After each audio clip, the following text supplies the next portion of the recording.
नमस्कार दोस्तों। तो आज हम पढ़ने वाले हैं परसेंटेज। तो बिना देरी किए हुए परसेंटेज सवाल देखेंगे, पेपर्स में पूछे जाते हैं। ठीक है, स्टार्ट करेंगे। एक संख्या में उस संख्या का 27 सही 1/2% घटाने पर 87 प्राप्त होता है, तो वह संख्या क्या है? सॉल्यूशन देखो, एक संख्या में उस संख्या का 27 सही 1/2% घटाने पर कितना प्राप्त होता है? 87। तो 27 सही 1/2% को हम क्या करेंगे? सॉल्व। 27 दूनी चौवन और 1 55, नीचे 2% आएंगे, नीचे कितना आएगा? 100 बराबर कितना आएगा? 87।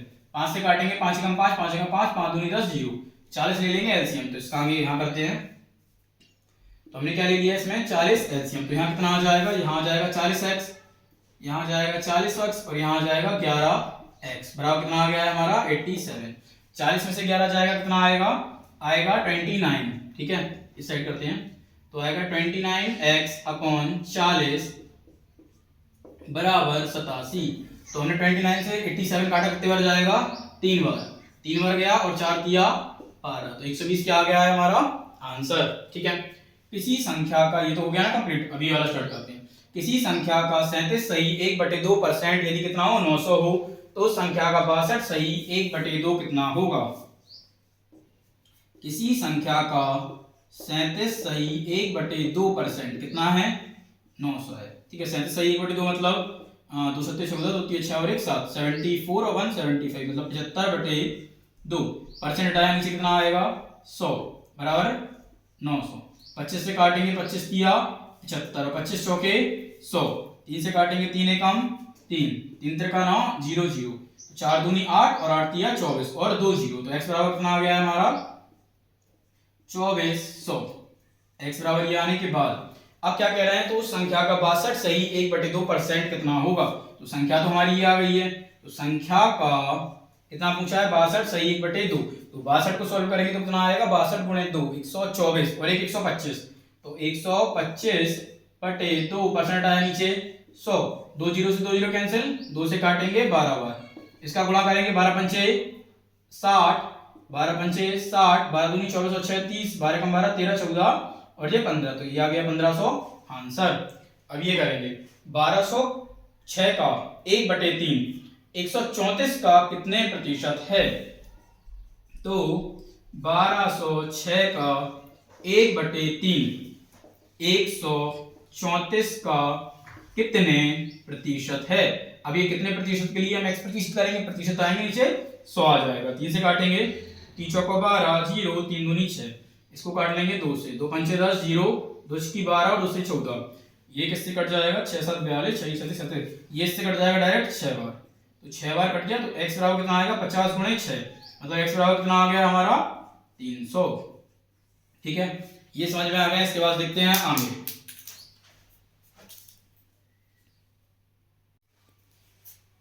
तो अब देखते हैं आगे।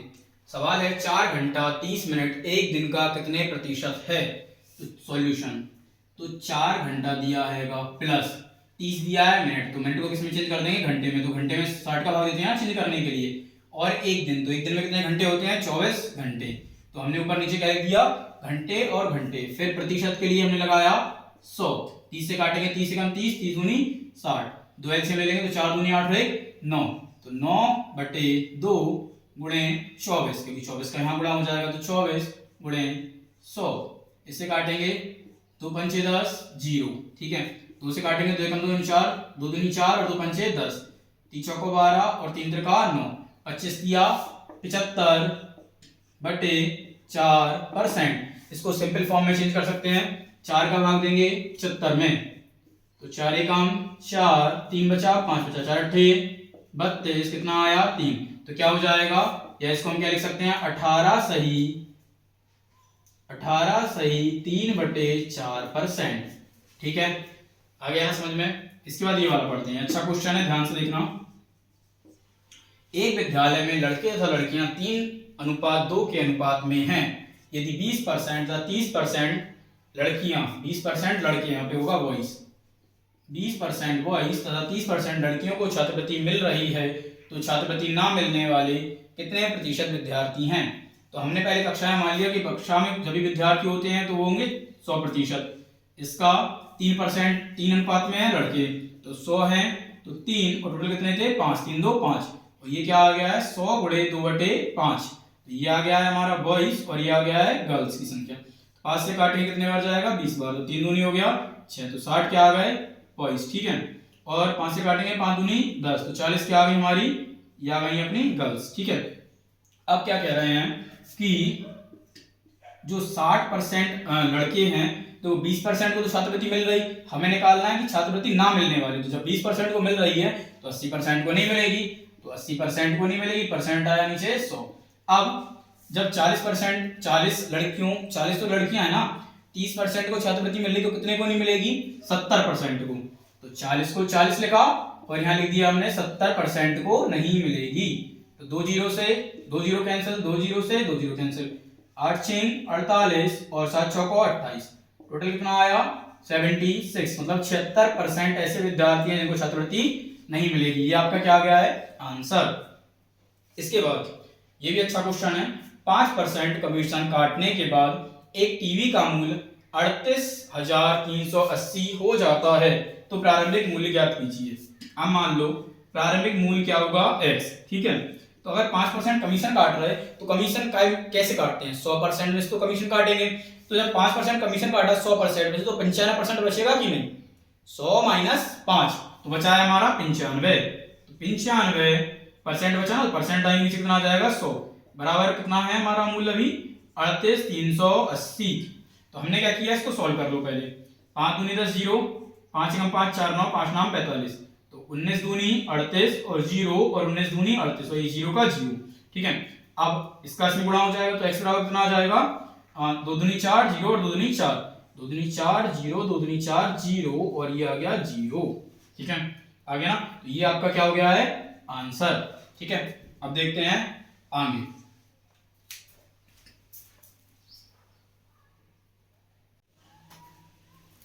अब देखते हैं अगला सवाल, एक भिन्न के अंश में 140% की वृद्धि तथा हर में 150% की वृद्धि करने पर, दोनों में क्या हो रही है वृद्धि करने पर जो भिन्न है वो 4/15 हो जाती है। ठीक है, 4/15 हो जाती है, तो प्रारंभिक भिन्न क्या है, हमने उसका अंश मान लिया है भिन्न का x, तो उस संख्या में अंश में कितने की परसेंट की वृद्धि हो रही 140, तो 140% आएंगे नीचे 100 और हर मान लिया है y, तो y में कितने परसेंट की वृद्धि हो रही है 150, तो 150/100। ठीक है, और जो प्राप्त संख्या है वो कितनी है 4/15। तो क्या करेंगे हम, ऐसा करो कि 100 का यहाँ एलसीएम ले लो, तो 100 से 100 काट देंगे, 100 का एलसीएम ले लो तो 100 तो कितना आएगा एलसीएम इसमें आ गया माना क्या है 100 आ गया है एलसीएम, तो यहाँ क्या आ जाएगा 100x प्लस 140x, जोड़ने पर क्या हो जाएगा 240x।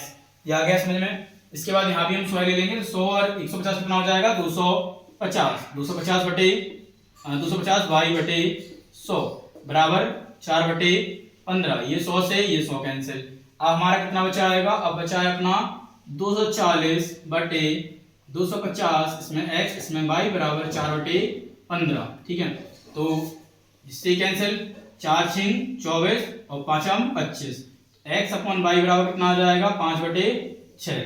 जो हमारी प्रारंभिक भिन्न थी वो क्या हो जाएगी 5/6।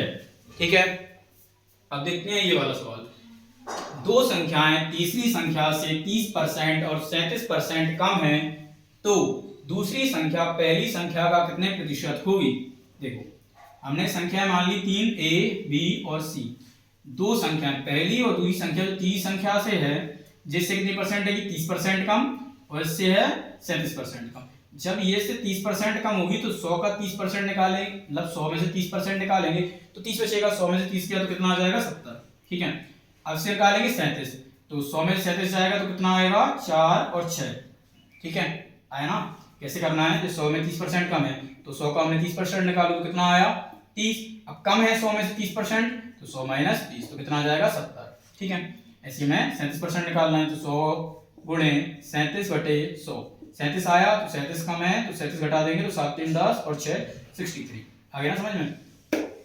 तो अब ये जो कह रहा है कि दूसरी संख्या क्या है b, पहली संख्या का, तो पहली संख्या कितनी है 70 का कितने प्रतिशत है, तो प्रतिशत के लिए 100, 0 से ये 0 कैंसिल, 7 नाम 63, 9 गुणे 10 कितना हो जाएगा 90। तो ये क्या हो गया आपका आंसर। ये आ गया समझ में। अब आगे देखिए,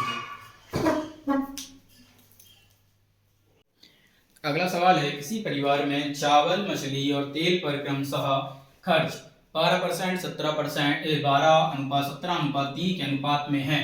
तो इन वस्तुओं के मूल्यों में 20%, 30% और 50% की वृद्धि होने पर परिवार के खर्च में कितने परसेंट की वृद्धि होगी। तो पहले के जो अनुपात दिए हैं राइस, फिश और ऑयल का अनुपात कितना दिया है 12, 17 और 3। हम ऐसा करते हैं, इसमें अभी 0 0 बढ़ा ले रहे हैं, क्योंकि जब इसमें वृद्धि करेंगे 20% तो 120/100 आएगा, तो 0 से 0 कट जाएंगे। अब इसमें जो वृद्धि प्रतिशत हुई है इनमें, जो वृद्धि हुई है इनमें, वो जो राइस, फिश और ऑयल में, तो 120 रुपए था, इसमें राइस में जो वृद्धि हुई है 20%, तो हो जाएगा 120/100। ठीक है, प्लस इसलिए लगा रहे हैं क्योंकि हमें निकालना है कुल खर्च में वृद्धि। तो अभी जो अपना क्या था फिश, वो थी 127, उसमें 170, उसमें जो वृद्धि हुई है वो 30% की, तो 130/100 प्लस 30, और इसमें हुई है 50% की, 150/100। ये 2 0 से ये 2 0 कैंसिल, ये 2 0 से ये 2 0 कैंसिल, ये 2 0 से 1 0 कैंसिल, 2 0 कैंसिल। 12 × 12 कितना हो जाएगा 144, और 13 7 91, 13 कम 13 और 9 22, और 15 तिया 45। इन सबको जोड़ेंगे, 5 और 6 4 10, 4 5 6 4 10 11, 2 1 3 और 1 4, इनको जोड़ने पर आएगा 410 रुपए। हमें क्या निकालना है वृद्धि, खर्च में वृद्धि प्रतिशत। तो खर्च में वृद्धि प्रतिशत, राइटिंग थोड़ा समझना, वृद्धि प्रतिशत।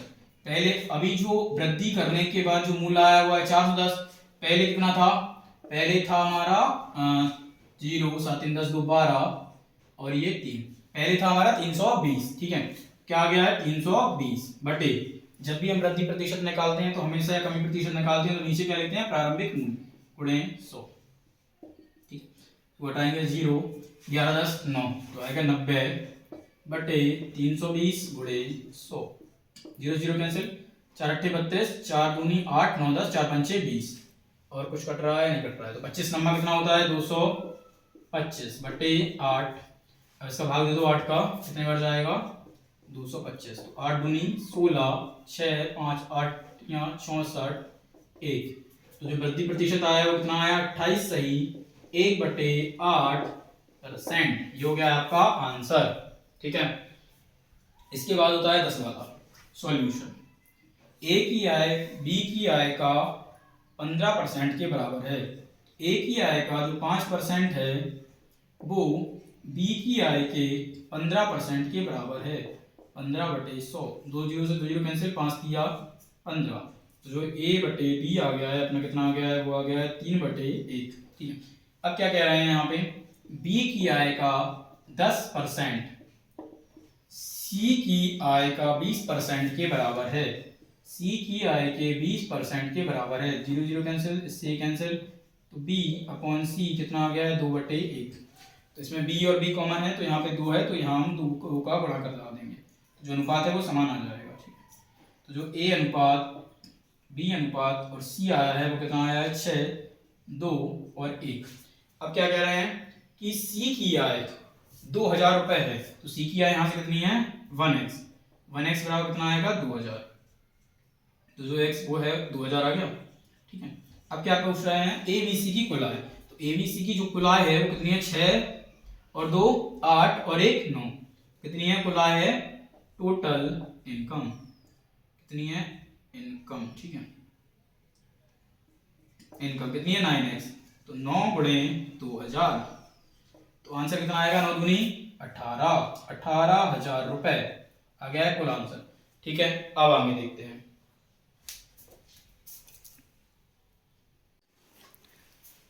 तो अब देखते हैं आगे, एक परीक्षा के प्रश्न पत्र में 180 में 30% अंक प्राप्त किए। इस परीक्षा के दूसरे प्रश्न पत्र में उसे 150 में से कितने अंक लाने होंगे जिससे दोनों प्रश्न पत्रों में उसे 50% अंक मिले।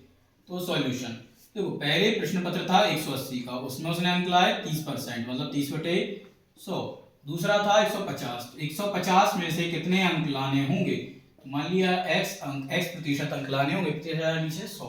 ठीक है, तो फिर दोनों प्रश्न पत्र, अब जो दोनों प्रश्न पत्र थे वो कितने के थे, पहले था 180 का और दूसरा था 150 का। दोनों प्रश्न पत्र में उसे 50% अंक मिले तो आ गया 50/100। ठीक है, ये चीज समझ में आई। पहले प्रश्न पत्र में उसे मिले थे 30% अंक, दूसरे में मिले थे x% अंक, फिर दोनों को मिलाकर 180 + 150 होता है, में 50% अंक मिले। तो एक काम करते हैं, 100 काट दो सब में से, इसमें से, इसमें से और इसमें से। ठीक है, इसका गुणा करेंगे 18 18 54, तो 54 और 2 0, और कितना है 150 गुणे x बराबर, इनको जोड़ेंगे तो कितना आएगा 0 9 10 3 13, 330 गुणे 50, 1 0 1 0 1 0 कैंसिल। ठीक है, इसका गुणा कर देंगे तो कितना आएगा 0 5 × 15, 5 × 15 1 16, इसको साइड लाएंगे तो कितना आएगा -540, और ये रहेगा 15x, 15x यहीं रहेगा, इसमें से घटाएंगे तो 0 1 1 और 1। ठीक है, 0 1 1 और 1। ठीक है, तो 5 दिया 15 और 5 दूनी 10, 3 से काटेंगे 3 × 9 10 11 और 3 7 21, तो 37 गुणे 2 कितना हो जाएगा 2 7 14, 2 3 6, तो कितने अंक लाने होंगे उसे दूसरे में 74%, मतलब 74 अंक लाने होंगे। ठीक है, ये हो गया। इसके बाद एक सेकंड पानी पी लूं, प्यास लग गई है काफी।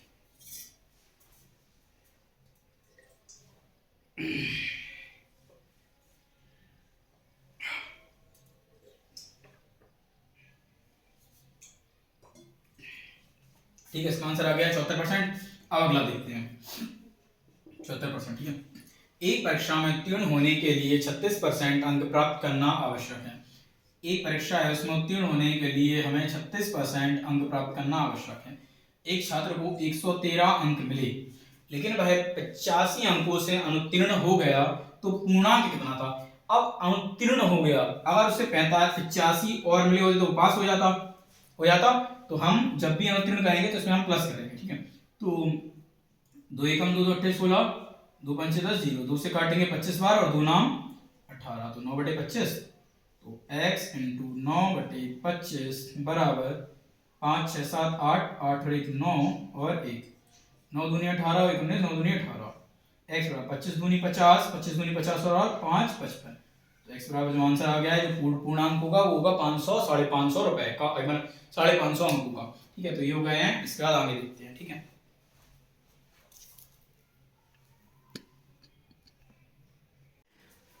अब देखते हैं 13 नंबर सवाल। एक खनिज में 12% तांबा है, 69 किलोग्राम तांबा प्राप्त करने के लिए कितने खनिज की आवश्यकता होगी। एक खनिज में 12% तांबा है, तांबा कितना है 69 किलोग्राम, 4 दिया 12, 4 दूनी 8, 4 पंचे 20, 3 दूनी 6 और 3 त्रिका 9, x बराबर 25 दिया 75, 25 दूनी 50 और 7 57 किलोग्राम, तो ये हो गया है आंसर। एक व्यक्ति 3500 रुपए प्रति माह खर्च करने के बाद मासिक आय का 12 सही 1/2% क्या करता है, बचाता है। तो इसमें हम क्या करेंगे, तो उसकी क्या पूछी है, मासिक आय क्या होगी, तो हम क्या करेंगे, इसमें खर्च को खर्च के बराबर कर देंगे। अगर आय होगी 100%, 100% में से 12 सही 1/2% घटा देंगे तो ये क्या आ जाएगा खर्च, और खर्च दिया है 3500, तो 100% आय थी, उसमें से उसने 12 सही 1/2% क्या कर दिया है, बचाता है, तो ये आ गया खर्च। ठीक है, और खर्च कितना दिया है 3500। अब इसको सॉल्व कैसे करेंगे, 100% 12 दूनी 24 और 25/2% बराबर 3500, 200 एलसीएम आएगा, 200 - 25 175, 175/200 x परसेंट आएंगे ना, तो नीचे आ जाएगा 100 आ जाएगा, 100 दूनी 200, 25 7 175, 25 8 200, 7 पन्ना 35 500, तो x बराबर 8 5 40, तो आ गई उसकी आय 4000 रुपए। अब क्या है, एक संख्या में 10% की वृद्धि और 10% की कमी करने पर जब भी हम एक बार वृद्धि और एक बार कमी करेंगे तो फॉर्मूला आता है x - y - xy/100, क्या आएगा 10 - 10 - 10 गुणे 10/100। जो x है वो वृद्धि प्रतिशत है, इसके आगे प्लस है, इसके आगे माइनस है, तो ये कमी प्रतिशत। ये 100 से ये 100 कैंसिल, ये 10 से ये 10 कैंसिल, तो क्या आया -1%। अब माइनस आया तो 1% की क्या हो गई, कमी।